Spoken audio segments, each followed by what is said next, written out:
Hello everyone, this is Tom Uren. I'm here with the Grugq. G'day Grugq, how are you? G'day Tom, fine, and yourself? I'm well. So for this week's Between Two Nerds, we thought we'd talk about Bureaucracy. tight and loose control. And by that we mean some states have relatively tight control over the cyber operations that their organizations carry out, and other states have just a totally different approach. But before we get to that, we're just going to pat ourselves on the back. Last week we spoke about attribution and how there is an incentive for advanced operators to hijack and steal the operations of other countries, and so using other people's infrastructure. That's right. And we gave some examples.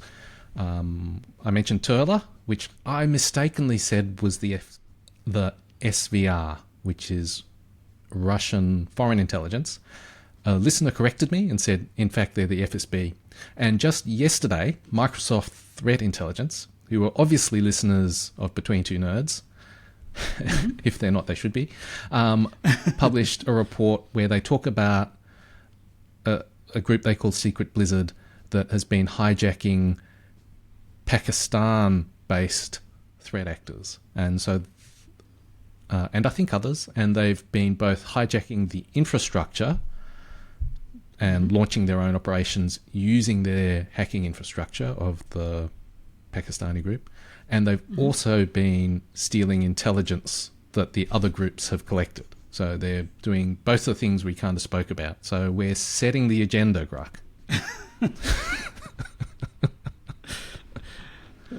You're welcome, InfoSec community. Yeah. Okay, so moving on to tight and loose control.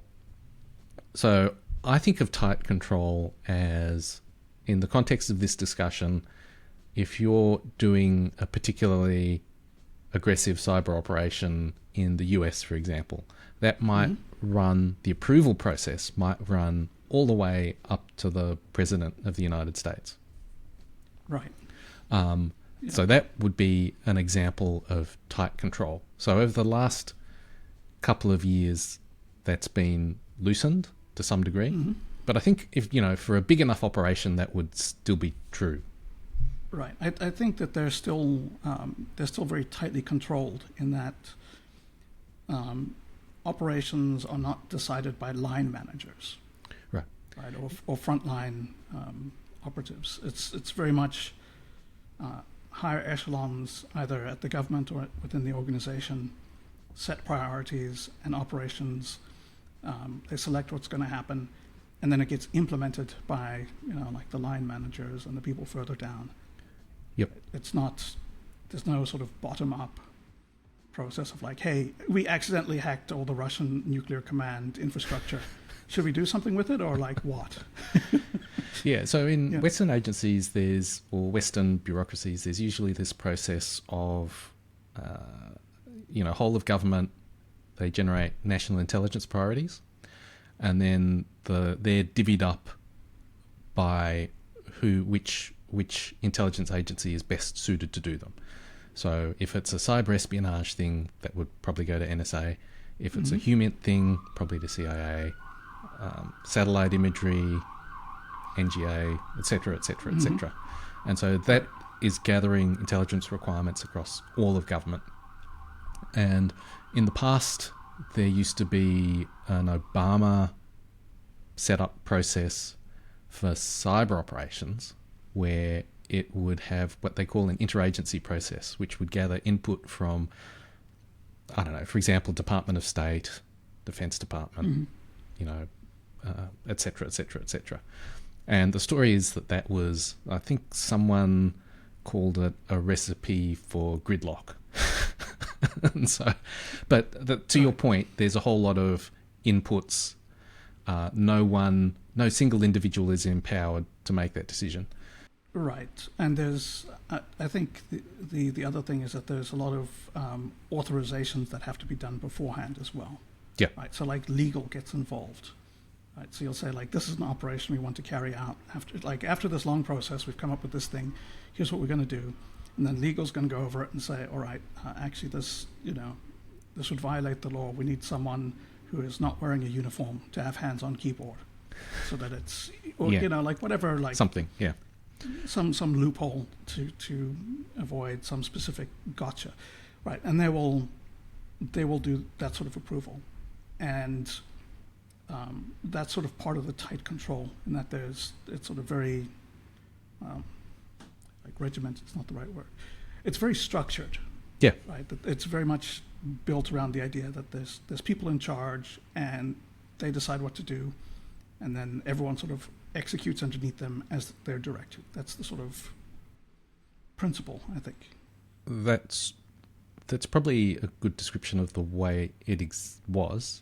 It seems to be looser now during the Trump's first administration. They threw out that policy and made one that was more agile, involved less input from other agencies, especially for Cyber Command. So I think this dealt specifically with offensive cyber operations, ones that were destructive or damaging.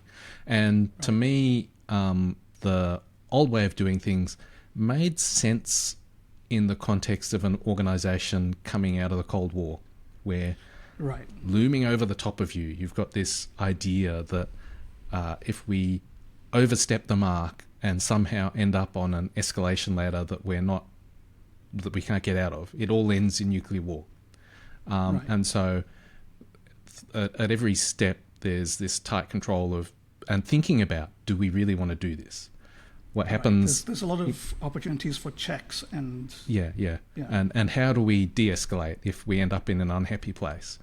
And so that seems to me like the way cyber operations were run seems to be a hangover from that time when that was a serious concern. I don't think it was probably ever appropriate to think of cyber operations as the same, but like when you come from that cultural heritage. Well, I mean, if you go back 20 years, you'll see that most of the literature talking about cyber was treating it very much like nuclear. Right, yeah. Like it was, so it makes sense to me that if you have the same people talking about the same stuff, they're going to look at the same control that they had in place over nuclear and put it over like the new nuclear that they have. Like it's logical. That's how you'd go about doing it. Yeah. So I think there's a lot of drivers. You've got one tool to avoid escalation risk, and that's tight control, and you apply it even when the problem you're trying to solve is vastly different. Right. Yeah, so that makes sense, and it makes sense that it's gradually been loosened.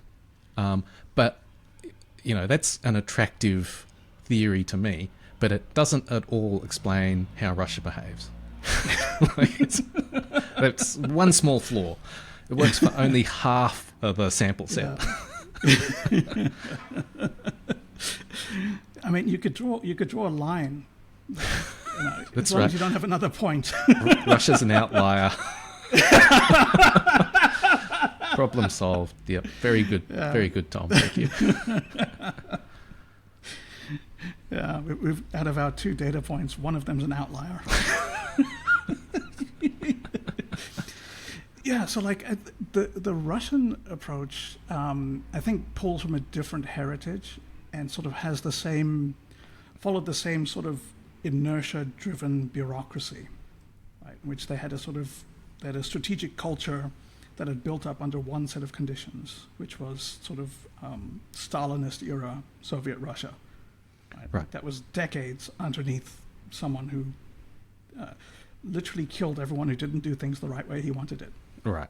So that's a very good evolutionary pressure to get a particular type of organization.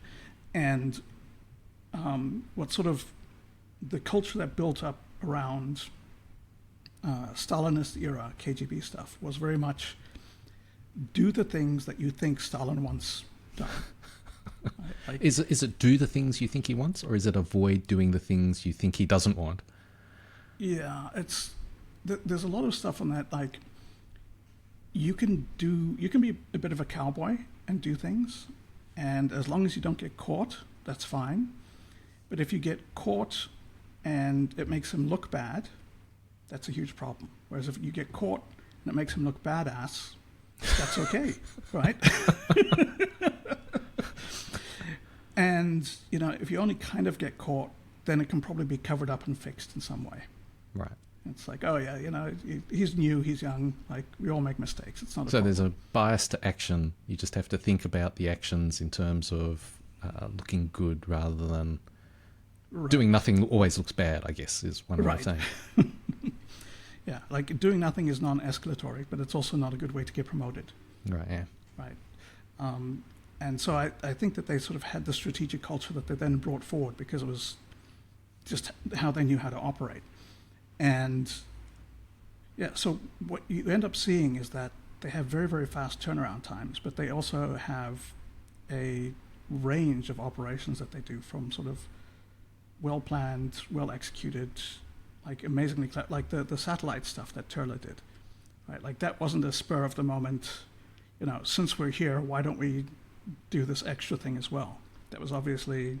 Yeah, so the satellite stuff, they had compromised a device somewhere, and they were sending commands to it, but the box was responding to an IP address that didn't exist.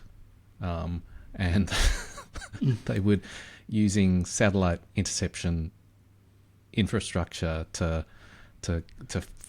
complete that backhaul. Yeah. So they were just sitting in the downlink of where the IP address would be, and it was just going in on the internet. It was just going nowhere, but they were able to intercept it and then route it to their command and control. So I thought that was very cool. Right. Like I guess that was amazing. Like that was very clever stuff.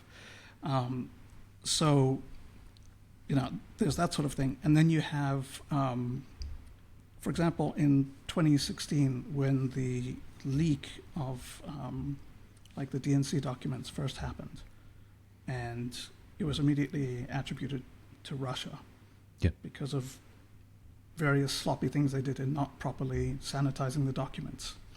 You know, like there's like the usernames of the computers were things like Dzerzhinsky, like or like Iron Felix, the founder of the KGB, and like just various other like little mistakes like that. Within 24 hours, they had set up this persona, Guccifer 2, right? And they'd set this up, and they had what we'd call an attribution front, right? So a front that claimed responsibility, and was like, yeah, I'm Romanian. I did all of that. The reason that, you know, things like Iron Felix were in the usernames was because I watermarked my stuff by putting in the names of famous people.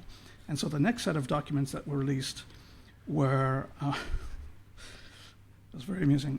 But anyway, the next set of documents, for example, included from the Guccifer 2 persona, they sent a PDF that had been printed from Windows. But one of the things Windows will do is if you're like missing a font or like missing an image, it will write in your local language, like resource missing. So there were Russian, there's Russian in the PDF saying like, resource missing, whatever. And like, that wasn't in the one that they released on the website. That was in one of the ones that they sent to a reporter. So it was different. So they clearly printed it to PDF differently. But yeah, so when they sanitized the stuff, now they had like Margaret Thatcher, like written in with a hex editor, like not as a username of the PC that was modifying the document, but just as like the hex editor had added it somewhere at the end.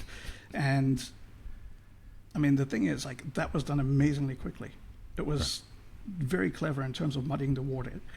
But I think the thing to look at is that there wasn't a lot of effort put into making things like clean and proper and doing it in a well planned out, thoughtful and well executed way. It was very much like, okay, you know, release the documents. Oh no, things have gone bad. Quick, you know, all hands on deck. Right. How do we fix this? Like Dimitri, you're on websites. You like Ivan, go and do start emailing people. Yep. It was very.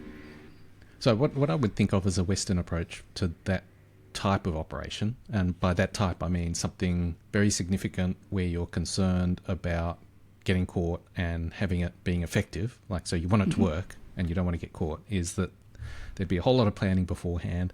There'd probably be like 100-page document that would list out all the things that could go wrong, the steps that and you would how take. You've mitigated, or right, and exactly. Whether you accept the risk of that and what you do to mitigate it, what you would do if something went wrong, and so that kind of thing just wouldn't have happened in the first place. And that's the sort of tight control. That document would go up to someone who would actually read it and go, okay, yeah, that seems fair enough. They'd ask. Typically, you'd have something like a few questions that they would ask just to make sure that people knew that they weren't just going to sign. but there had to be a little bit of pushback. Yeah. But so the U-2 spy plane incident with there's the U-2 spy plane that was flying over Russia. Yeah, the one that got Gary Powers. Gary Powers, who got shot down. Their cover story was that he was supposed to fly over the North Pole and got lost. He went south instead of north. Well, once you're at the North Pole, you have to go south. It's pretty much all south. Yeah. Who can blame him? But they had these navigation maps that were loaded onto the spy plane, and so they had actually loaded a cover one for him, and he was supposed to destroy the original one and then put the cover one would be there. So if they look at the wreckage, they would see like, oh yeah, his flight path was set out to go like this, and he's just obviously strayed 2,000 miles in the wrong direction, or whatever it was. But they had they didn't just say like, yeah, he was doing this and he got lost. They created all of the backup documentation, right? Like there was all of the in human you'd call it pocket litter, the stuff that you right? Yep. It's so that you don't have, if you're being dropped into France, if you're being dropped into occupied France, you don't want to have like a London ticket theatre stub in your pocket. Yeah. But you do want to have like a Paris theatre stub. So like that would be the pocket litter sort of thing. Make sure that you have the right stuff for the cover that you're doing. So yeah, like they made sure that all of that stuff was in place. Yep. Whereas this this initial leak that they did, like the document leak, it seems that they thought about it seemed very, very amateurish, right? Like the amateur way of thinking about things is like, I'm going to rob a bank. So I get a gun, I go into the bank, I say, give me all the money, and I've robbed the bank. Right? And like you get to the point where you've done like the part that you think is the actual job, and then you just kind of stop, as opposed to like the professionals who are like, how am I going to get away? What's the response time in this area? What are these things? Like, what are the traps I'm going to fall for? Okay, all of that's taken care of. Now then, how do I get into the bank? It seemed very much like that, where like they'd sort of, okay, we're going to release the documents and that's going to do this thing. And they didn't think about, what are things that could go wrong? Yeah. I mean, one of the things that I find curious is that the US invested a lot in tight control of nuclear command and control. So to make sure that they didn't accidentally fire off a nuclear missile and start a nuclear war. And they would actually go to the Russians and try and encourage them to adopt the same type of culture. And I don't think they had a huge amount of success. So it seems like there is this just gulf between the two. And so your position is just that they think differently about all these things. And it comes down to the type of, prime leader and the way they behave and the type of responses they're getting from their people, right? Right. So I like, when I say strategic culture, I do mean sort of culture, but also like it's strategic in that like it can kind of be molded by whoever's in charge. They can shift it to some degree, and it does direct how they operate. But it's still like it's deeply ingrained. It's in their DNA. Right. And that sort of like it makes sense to me, because if you look at, for example, how the GCHQ do their things, it looks a lot to me like a sort of a monarchist lineage, right? Right. Like all the way back to what's his name, Walsingham, right? Where there's very much, you've got the person in charge, The Queen, kind of, yeah, Queen Victoria. Well, I think if you're talking about Frances Walsingham, I think it was Elizabeth. was it Elizabeth? Yeah, maybe. Yeah. I mean, it was like 15 something. I've seen the movie with Geoffrey Rush. That's about There's a where he movie. plays Walsingham. Yeah. The movie's Elizabeth, Okay. 1998, and Geoffrey Rush plays Sir Francis Walsingham, who, if Right. I recall correctly, was like her spy master or something like Yeah. that. Yeah. Yeah, like a whole bunch of stuff. But as a spy master, essentially, what would be happening would be the monarch basically says, "I need this thing done." Like, you have authorization to do Yep. this, and then within that remit, you basically have a very wide scope of what you can do, Hmm. provided that you've been, the overall thing has been approved. What you're doing is within those parameters. It's up to you to execute, right? Like, there's not a like, there's no lawyer involved at that point going over. That's right. Right? And that's still sort of how the UK does it, and that rather than the monarch making decisions, I think now it's a minister. Yeah. So you'll go and you'll make a pitch to the minister. If he signs off on it, then it's off to the races. You're good to go. Yep.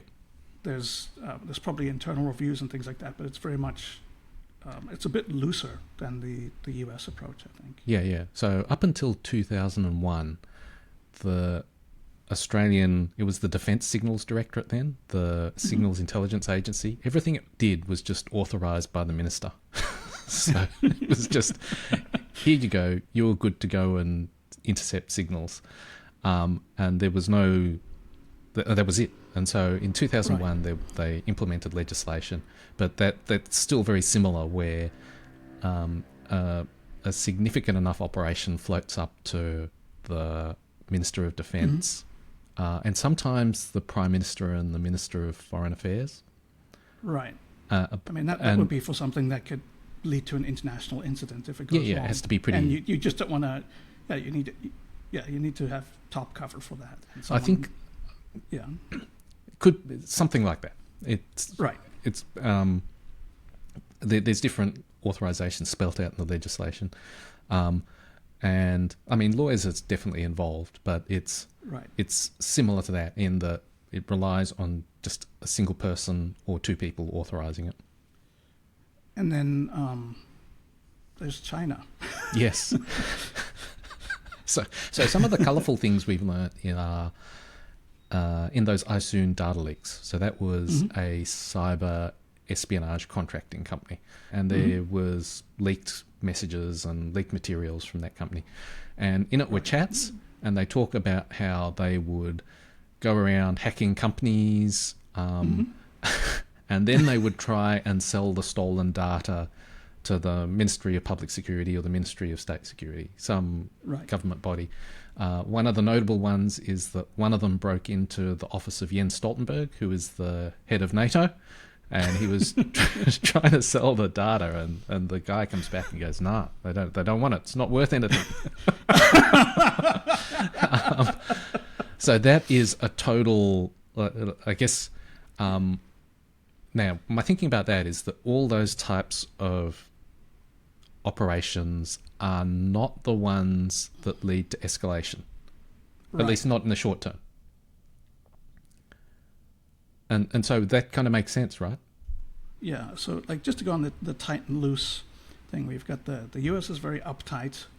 Then the Commonwealth is kind of chill, a bit relaxed about it. Then you've got the Well, Russians it's who still are a tight lot control, more- but it's Yeah. more. It's just a different way of doing tight control. It's less constrained by the letter of the law and more constrained by the spirit of the law, Right. maybe. Whatever that means. It's like there's this personal touch of, like, if the minister sort of makes a reasoned decision based on what they believe is right, as opposed to a bunch of lawyers who've looked over everything and then say, well, actually, authorization for this only came from blah, blah, blah. Like there's a lot more, I think, leeway for human decision making. Mm-hmm. Although, I guess I would describe it, the minister is at the end of a shorter chain of bureaucracy, a less involved chain. And yeah, that absolutely. And then you've got the Russians, which are a lot more of a ask forgiveness culture. So it's the ask forgiveness, not permission. So they'll go out and they'll do things, and as long as it's successful and it works, everything's great. And if it's not successful and doesn't work, then it may or may not get fixed up afterwards. Like it's one way of doing things. And then you've got the Chinese approach, which is they've got like hundreds of thousands of intelligence officers, right? Many thousands of them are cyber officers. And then you have this sort of freelancer network commercial space that's supplying. Like, I often make fun of how the US complains that there's private companies helping the Chinese to do spying. Yeah. Because, no one else ever has a military industrial complex. But, there is a qualitative difference between a contractor like Raytheon providing cyber tools to NSA and a random company going out and hacking a bunch of stuff and then coming back and being like, hey, who wants to buy some data? Right, yeah. Right? Yeah, so Alex Josky, when we spoke to him, said that the MSS was very focused on ideological purity, and so that in a way, it's like the fitness standards for the military in the US. Like if you're not Communist Party enough, we can still use those skills. You'll just be in a contracting company, not within the MSS itself. Right. Yeah. I've been reading his book actually, and like one of the things that's interesting is that the actual security apparatus that they have mirrors what we see in cyber, in that you've got Beijing with their people, but then every regional office has their own MSS and their own stuff, and like each of these regional offices also do foreign intelligence collection, right? Like they basically they're their own little fiefdoms that can operate. I guess they're more like kingdoms in that they can operate and do their own thing as long as they report up to the emperor, right? So yep, you do have this complete chaos in a way of like all of these different groups doing their own thing, and I think in that environment it would be impossible to have tight control. It's too big. There's too many people sort of jockeying for power and position to have sort of this top-down forced set of instructions, right? Like how do you direct 100,000 people? Yeah. So the approach that the Chinese use is it's the most loose of any of the command and control infrastructures that we've discussed so far. Essentially, the Communist Party will issue very broad strategic directives of what they want to achieve. And then it's sort of up to the lower echelons to implement that. Right? So, I'm wondering if there's actually a dual structure in the a little while ago I wrote about how the PLA kind of disappeared as a hacking force, and yet clearly they're doing something, and it seems like they're doing pre-positioning, and so that seems like that military part where the consequences of getting found are potentially higher. They do seem to have a tighter command and control, because it's not as if we're hearing about like ISOON hacking critical infrastructure. Right. And that would be logical, right? That would make sense.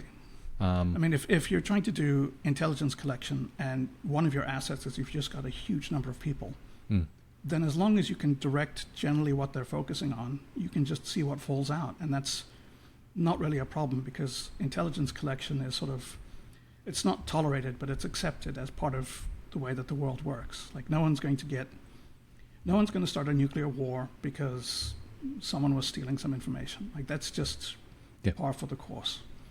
On the other hand, if you've got like people going out and flipping the light switches on American cities just to see if they can, and then going to MSS and being like, hey, I tested it out on New York, it works. Can I get any money for this?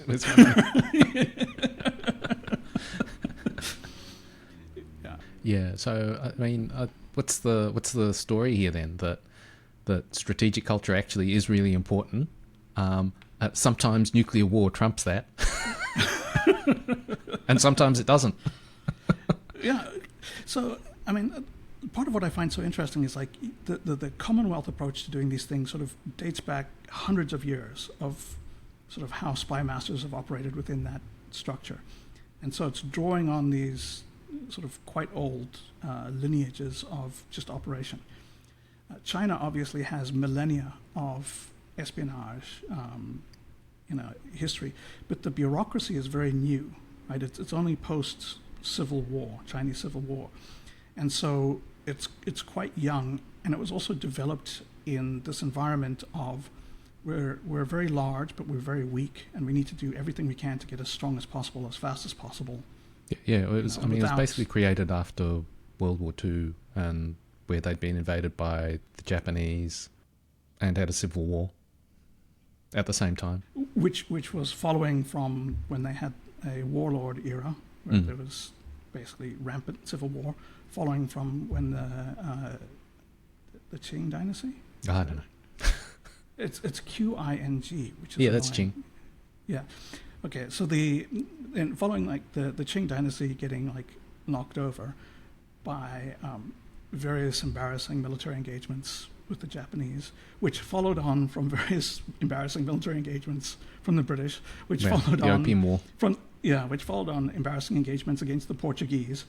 So there was a little bit of a history of doing quite poorly against these much more advanced or industrialized and sophisticated opponents. And so I think there's a very recent understanding of like, we need to catch up and we need to do it quickly.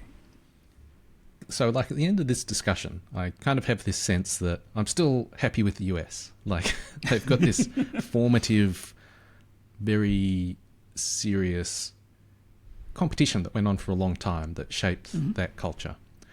I'm actually kind of happy with the Chinese approach because it seems like they have arrived at a place that also matches what their big picture wants are. Like they've stolen a whole heap of IP because they've just had an army of contractors go out and steal it, and under broad sort of strategic direction, very loose control, but that, but because it works. It was a tidal wave of hacking, but it never really escalated into anything meaningful.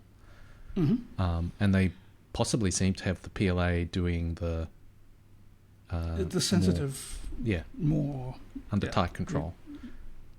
And that seems to have happened only in the last 10 years, say. And that, so that makes sense. So the mystery for me is still just Russian behavior. And I feel a little, I'm not sure how I feel about the, ask forgiveness when you're talking about international relations. I feel like, what's funny about the US approach is it's do exactly what the executive wants, and they actually try and export that approach to the rest of the world as well. It's like, we don't want you doing that hacking, we don't want you doing that hacking, and it's been a total failure.